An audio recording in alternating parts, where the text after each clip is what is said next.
and welcome back to Curlington Stories. And if you're new here, welcome to you too. Going off of this previous trend I've just started, we'll be covering 3 absolutely mind-busting stories. And as a spoiler, I'll let you know what they all are right off the bat. Story 1. Am I the asshole for not letting my ex or his girlfriend see my baby? Now, I'll tell you now, this story is rather complicated, as the ex-boyfriend in this situation has done some pretty atrocious acts that would make anybody want to keep them away from their child, but we'll get into the intricacies of that shortly. Story 2. Am I the asshole for not cooking fancier meals? I know this one sounds very simple on the surface, but let me just tell you, it is a very confusing and slightly convoluted story that definitely piqued my curiosity. I'm sure it'll do the same for many of you. Lastly, am I the asshole for serving only vegan food at my wedding without telling anyone and getting upset when my family ordered 20 pizzas during the reception? Now, this is a story I can slightly sort of relate to, not to this extent, but I had a similar-ish experience, which we'll get into when we get to the story. But the way this unfolds is absolutely shocking, and I'm really torn on how I feel about the verdict, but we'll get to that too. With all that being said, let's get a move on with the first story. Am I the asshole for not letting my ex or his girlfriend see my baby? My ex and I haven't gotten along since we divorced 4 years ago. He has created fake pages to stalk me.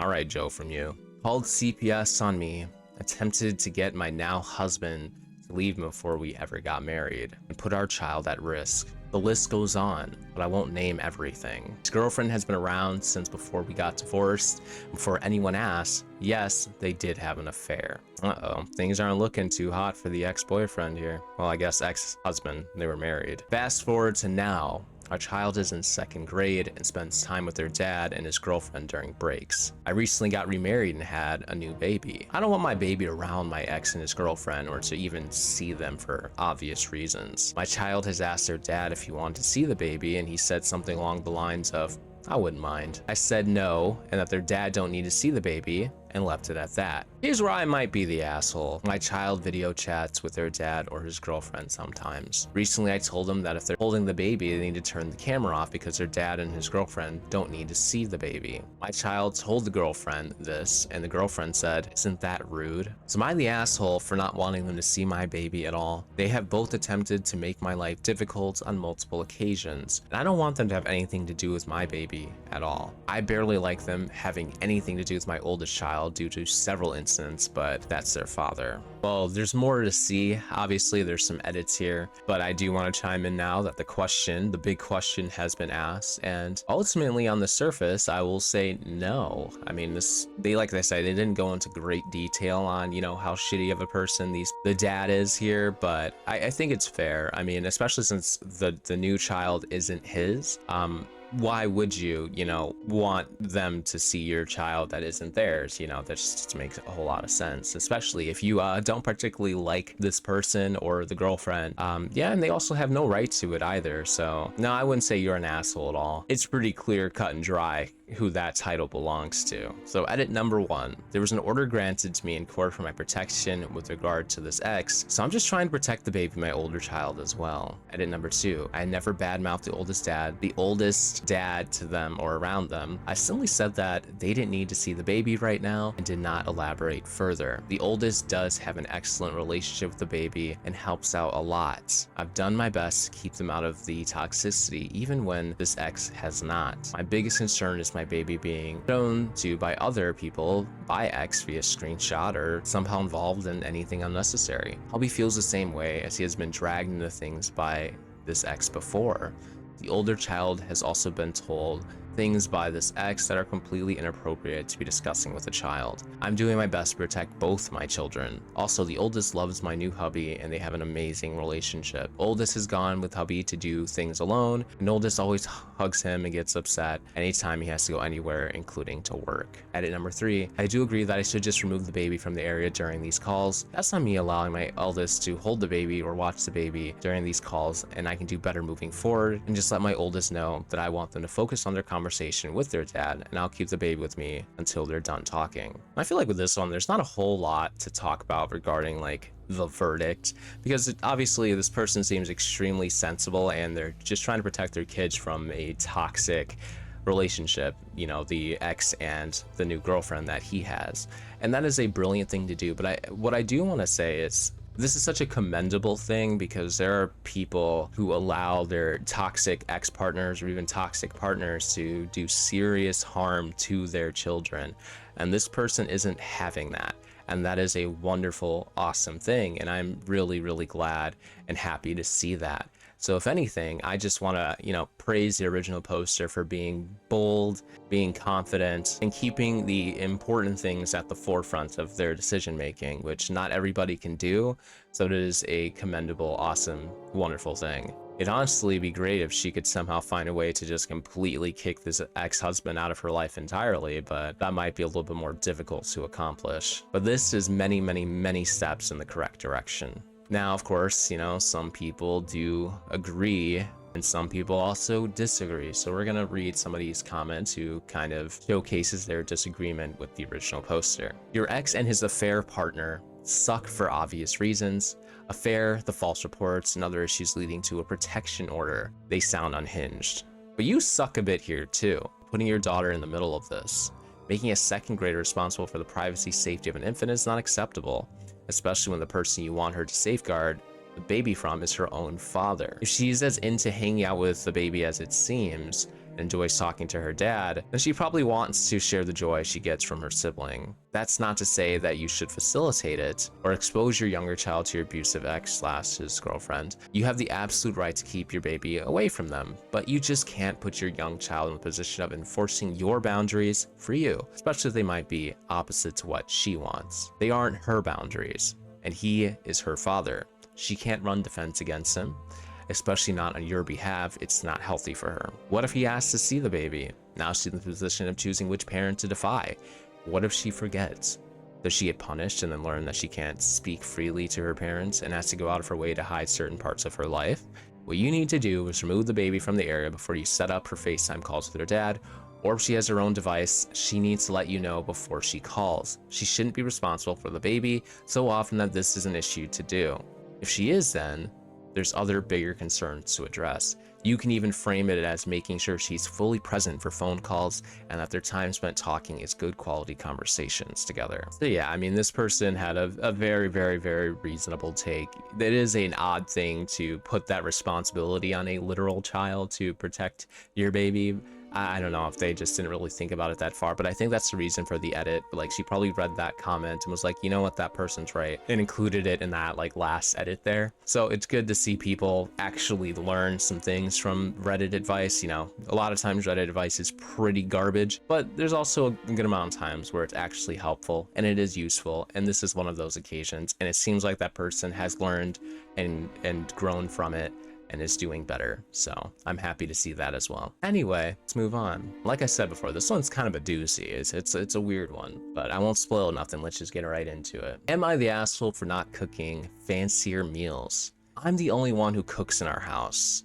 It's just 4 of us, my husband, me, and my daughter and little brother. My husband is 27 and I'm 25. My husband barely knows how to make eggs, even though I've tried to talk to him constantly about learning how to cook. My daughter and brother are still in elementary school, so they only help me cook. Responsibility falls on me and it's honestly exhausting.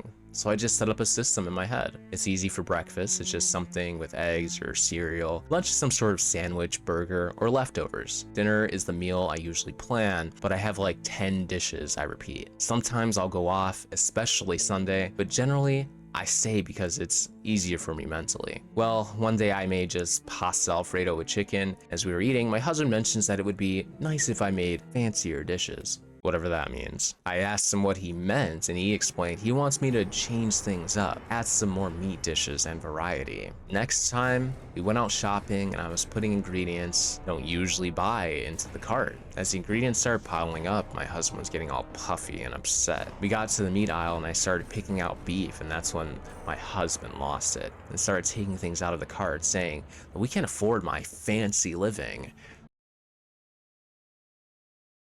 What? I blinked at him and tried to explain that he was the one who asked for variety in different dishes, so I'm buying different ingredients. He rolled his eyes and told me that I'm being dramatic. I just let him do his thing, picking out most of the ingredients. The next week, I made the same dishes because that's all I had ingredients for. A week passed, my husband was all pouting that I made fried rice again and that he's sick of chicken. When I pointed out that he took out all the beef out of our cart, he blew up on me again and said I'm being an asshole because he doesn't know how to cook. Am I the asshole? No, you're not an asshole, but I'll tell you one thing that your husband is, a complete fucking moron. I'll tell you that much.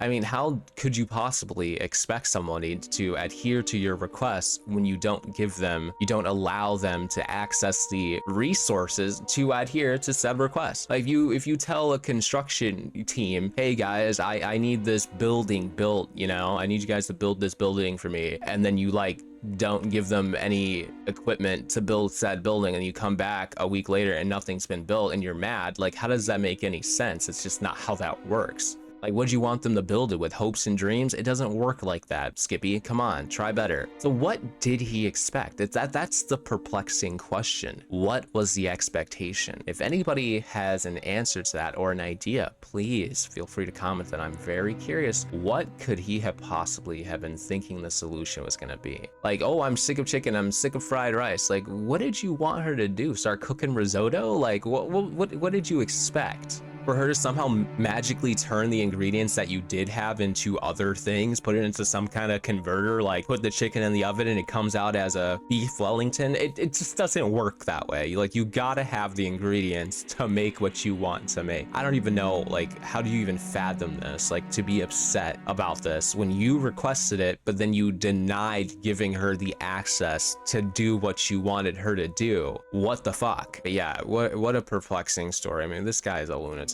I don't know what is going through this dude's mind, and I want to know if this was ever resolved. Like, what happened?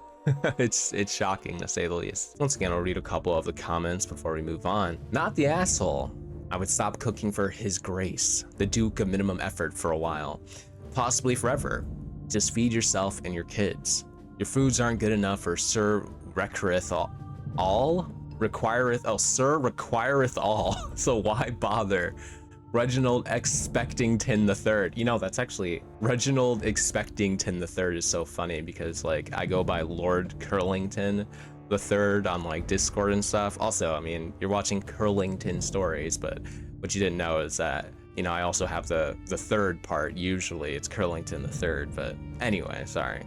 Just something that made me laugh. Yeah, Reginald Expectington III can learn to cook for himself unless he is mentally impaired somehow, which, you know, might be a possibility. Tell him that you are very excited to taste his beef Wellingtons and nicely seared halibuts. Oh, this person's pulling out the Gordon Ramsay dishes too. That's what I was thinking. That's what I had in mind. I like this person. I absolutely despise people who are about as useful as a handful of dirt, yet act all entitled and shit on people who take care of them. Not the asshole, not the asshole, not the asshole. The absolute gall. And then I think this is the original poster here. Yeah, they respond, oh my god, this made me laugh. Sorry, I'm showing this post to my husband, by the way, so I think I'm going to call him these names when he's being unreasonable. Y'all, this thread is hilarious, literally crying, laughing. Husband has been shared this post as of 16 hours later. That was a hilarious comment. This person has the creativity comparable to the South Park creators. Let's be honest. I was very impressed with their wordsmithing. Yeah, I don't know what Reginald Expectington III was expecting. I really don't, but he must really believe that his wife has some sort of like mind powers to like convert rice into a filet-o-fish or something. I don't know. Last time I checked, most people don't have that ability. Anyway, let's move on to our last story. Am I the asshole for serving only vegan food at my wedding without telling anyone, then getting upset when my family ordered 20 pizzas during the reception? Now, I said that I can somewhat kind of sort of relate to this in a way. It's not one-to-one by any means, but I did have a wedding not even a year ago now, and again, I don't like alcohol. I don't drink alcohol. I don't think alcohol is the greatest thing in the world, you know? I have my feelings about it, all mostly negative, you know? But during the wedding planning process, I made it very clear that even though I don't really drink it, even my wife doesn't really drink alcohol, well, I don't drink it all, but, and she only drinks alcohol socially once in a great while. But I was like, we're gonna need to provide alcohol for people because that's what's expected at a wedding, right? You know, most people want to have a few drinks, especially since that encourages a lot of people to get on the dance floor and stuff like that. It's a part of wedding culture, you know? It's a big part of it. And I had no issue. And again, that was me stating. This wasn't like my wife had to like convince me that I need to do that. I already knew. I was like, that is just something we're gonna have to pay for and we're gonna have to provide it. Even though I won't be having a single sip, and my wife might not either. Hey, what's up? Curlington Stories from the future here, who is currently in the middle of editing this video. And I realized I wanted to just mention something else too. We had to buy, you know, all the alcohol ourselves too. So we literally went to like an alcohol store down the street from us and bought all of the alcohol, every last drop of it, because we did it kind of like DIY. So yeah, we spent our own money purchasing that shit, you know, with no intentions of consuming it ourselves. And then all that was left over, we just like gave to random people and mostly to my wife's parents, who's probably not really going to use it either, but you know, at least it went somewhere. Anyway, back to the video. But that's okay. It's not for us. It's for them, for our guests. So immediately, you know, having a similar kind of personal experience and understanding that, you know, the wedding ultimately is for you and, you know, the couple that, you know, that's getting married, but you are still catering to guests and you should still provide them with things that they want, right? You know, food that they want to eat, drinks they want to drink, music they want to dance to. Like me, I'm not like a big rap or party music kind of person. Guess what? We had that stuff at our wedding. You know, I like folk and Indian, you know, stuff like that's not really like dancey music. And the only time you really heard the stuff that I genuinely like was during cocktail hour and stuff, you know? You know, that's where we're hearing horse girl music, First Aid Kit singing about riding off on Palominos, you know? That's where I reserve that stuff for. So even then, you know, you cater that too. But of course, as a vegan, because, you know, it's an ethical lifestyle choice that you have to force on everybody around you, you're going to want to provide vegan food at your wedding. But we're going to talk about how I feel about this whole thing in great detail when we get to the end of the story. I, 28F, just had my wedding last weekend. My husband, 30M, and I have been vegan for 3 years, and we decided to have an all-vegan reception dinner. We spent months working with an amazing chef to create a gourmet 5-course meal that just happened to be vegan. Yeah, happened to be vegan. Yeah, my asshole.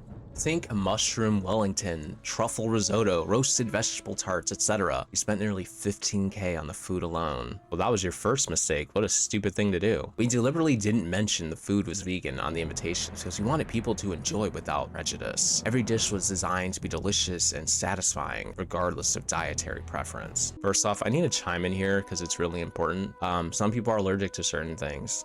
So it could even not even just, you know, come down to dietary preference. You could be allergic to mushrooms. You could be allergic to certain things in the truffle risotto. You know, that's why most people, when they send out wedding invitations, they ask people which of the dishes that they're offering that they want, so that they can be served that dish, because they might have some sort of dietary restrictions that might not allow them to eat certain things. And you, as a vegan, should understand that just because it's all vegetables and stuff doesn't mean that everybody can or will be willing to eat it. A lot of people also just fucking hate mushrooms, or they hate squash and they hate zucchini, and it's like, oh, well, just because some gourmet chef made it doesn't mean it's going to be good and that they're going to enjoy it. That's a selfish asshole prick thing to do, in my opinion. The ceremony was beautiful. During the reception, I noticed my brother Tom, 32M, wasn't at his table. 20 minutes later, I watched in horror as he had my cousins walking in carrying 20 large pizzas. They started distributing them to guests, announcing real food for anyone who wants it. I was mortified. The caterers looked so embarrassed, and several guests hadn't even tried our carefully planned menu yet. When I confronted Tom, he said my aunt had texted him that all the food is just vegetables, and they couldn't let people go hungry at a wedding. The pizza completely upstaged our expensive gourmet meal. People were taking photos and treating it like a joke. My mother-in-law posted on Facebook about how our son's wedding was saved by pizza, because the bride tried to force everyone to eat rabbit food. I ended up crying in the bathroom, and my husband asked Tom and the cousins to leave. This caused a scene, and now half the family is calling us stuck up and saying we ruined our own wedding by pushing our beliefs on everyone. They're saying we should have warned people about the vegan menu. Am I the asshole for not announcing the menu was vegan and then getting upset about the pizza? You know, after reading this a second time, it became much clearer to me how I actually felt about it.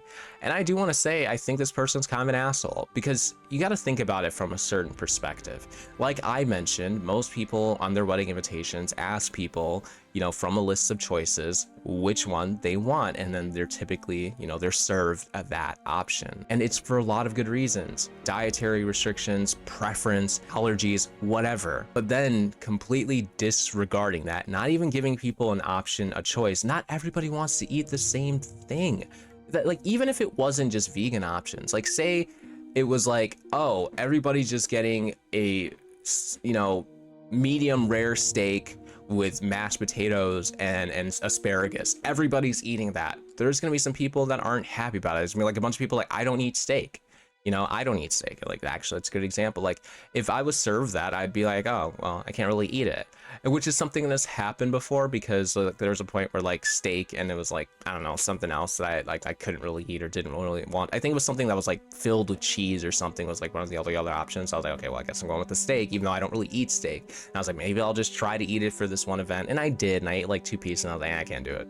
But either way, not giving people any options at all is a shitty thing to do, because we're not all the same. We don't all want the same things. And it's so narcissistic and petty to just assume that, oh, well, I paid a gourmet chef to make vegan food. Everybody's gonna like it. Everybody's gonna enjoy it. Every single person is going to enjoy it. It's crazy, crazy. You have no crowd-pleasing skills whatsoever. I get your wedding day is about you. I understand that. I had a wedding too. But you also want your guests to be happy too, don't you? Isn't that important as well? Like, yeah, it's your day, but it's not all about you.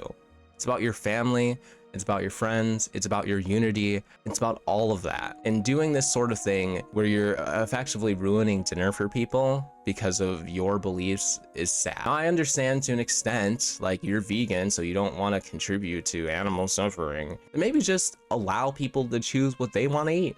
Now, this person decided, you know what, I'm gonna get everybody pizzas because nobody's happy with the food. And yeah, well, that's somewhat kind of a shitty thing to do, to order a bunch of pizzas at somebody else's wedding. It's kind of a crazy move, but it's like, nobody's enjoying the food, everybody's upset about it. Like, I don't completely fault them for doing that. It is still a petty move, but it's like, you know, what's the lesser of the two evils? And it ultimately, you know, it comes down to this, like, wanting to force the belief on everybody else. You know, that's what it boils down to. Like, well, everybody can eat vegan for a day. Everybody can try out vegan food and maybe it'll change their minds. You know that that was probably the core belief going through their minds, was like, I want everybody to try this vegan food and maybe it'll change their hearts and make them want to be vegan or try more vegan food. That was the goal.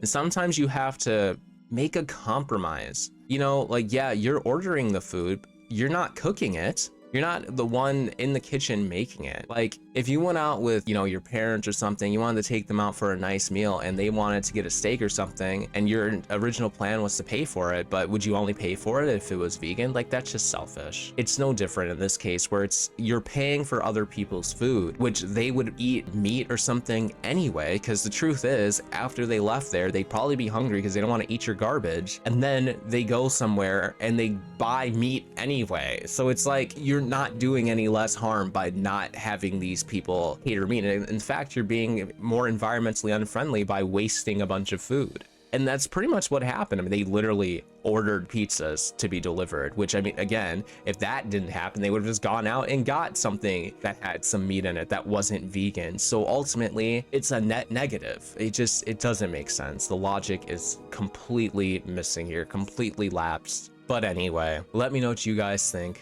And, you know, to keep the trend going, I will read this one highlighted comment here. Be honest, you didn't tell anyone about the menu because you knew they wouldn't like it or come if you did. This doesn't make you an asshole, but people could have eaten beforehand if they knew the menus weren't to their liking. Yeah, this person makes a great point. If you had, you know, been transparent about it, yeah, people probably would have eaten beforehand and then wouldn't have been hungry, and yeah, they wouldn't have eaten your fucking garbage that you spent $15,000 on. People need to come back down to earth in reality and realize that their beliefs and their dietary systems and all of that is just not for everyone. And you can't force people to eat vegan. You just can't force it on people. But they keep trying it in so many different ways. and it's honestly pathetic. Anyway, let me know what you guys think. If you enjoyed this video, please hit the like and subscribe button. Until next time.